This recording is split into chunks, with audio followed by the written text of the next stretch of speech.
All across America, people work hard to meet their responsibilities. You do your job, take care of your family, pay your bills.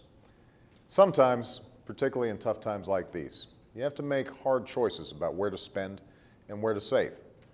That's what being responsible means. It's a bedrock value of our country. And that ought to be a value that our government lives up to as well. Yet, over the past decade, this hasn't always been the case. 10 years ago, we had a big budget surplus with projected surpluses far into the future.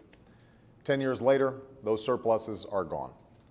In fact, when I first walked through the door, the government's budget deficit stood at $1.3 trillion, with the budget gap over the next decade projected to be $8 trillion.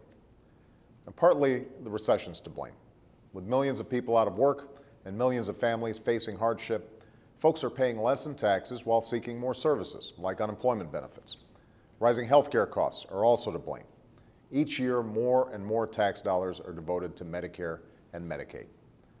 But what also has made these large deficits possible was the end of a common sense rule called pay as you go.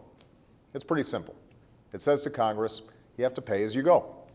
You can't spend a dollar unless you cut a dollar elsewhere. This is how a responsible family or business manages a budget.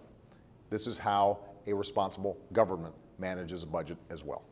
It was this rule that helped lead to balanced budgets in the 1990s by making clear that we could not increase entitlement spending or cut taxes simply by borrowing more money.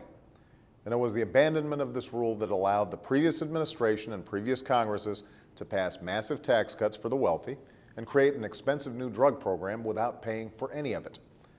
Now, in a perfect world, Congress would not have needed a law to act responsibly, to remember that every dollar spent would come from taxpayers today or our children tomorrow. But this isn't a perfect world.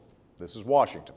And while in theory there is bipartisan agreement on moving forward on balanced budgets, in practice, this responsibility for the future is often overwhelmed by the politics of the moment. It falls prey to the pressures of special interest groups, to the pull of local concerns, and to a reality familiar to every single American, the fact that it's a lot easier to spend a dollar than save one. That's why this rule is necessary, and that's why I'm pleased that Congress fulfilled my request to restore it. Last night, I signed the pay-as-you-go rule into law. Now Congress will have to pay for what it spends, just like everybody else. But that's not all we must do. Even as we make critical investments to create jobs today and lay a foundation for growth tomorrow by cutting taxes for small businesses or investing in education or promoting clean energy and modernizing our roads and railways, we have to continue to go through the budget line by line, looking for ways to save. We have to cut where we can to afford what we need. This year, I've proposed another $20 billion in budget cuts. And I've also called for a freeze in government spending for 3 years. It won't affect benefits through Medicare, Medicaid, or Social Security, and it will not affect national security, including benefits for veterans. But it will affect the rest of the budget. Finally, I've proposed a bipartisan fiscal commission to provide recommendations for long-term deficit reduction. Because in the end, solving our fiscal challenge, so many years in the making, will take both parties coming together, putting politics aside, and making some hard choices about what we need to spend and what we don't. It will not happen any other way. Unfortunately, this proposal, which received the support of a bipartisan majority in the Senate, was recently blocked. So I will be creating this commission by executive order.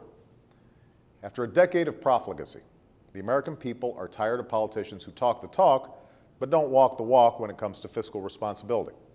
It's easy to get up in front of the cameras and rant against exploding deficits. What's hard is actually getting deficits under control. But that's what we must do. Like families across the country, we have to take responsibility for every dollar we spend. And with the return of pay-as-you-go, as well as other steps we've begun to take, that is exactly what we are doing. Thanks.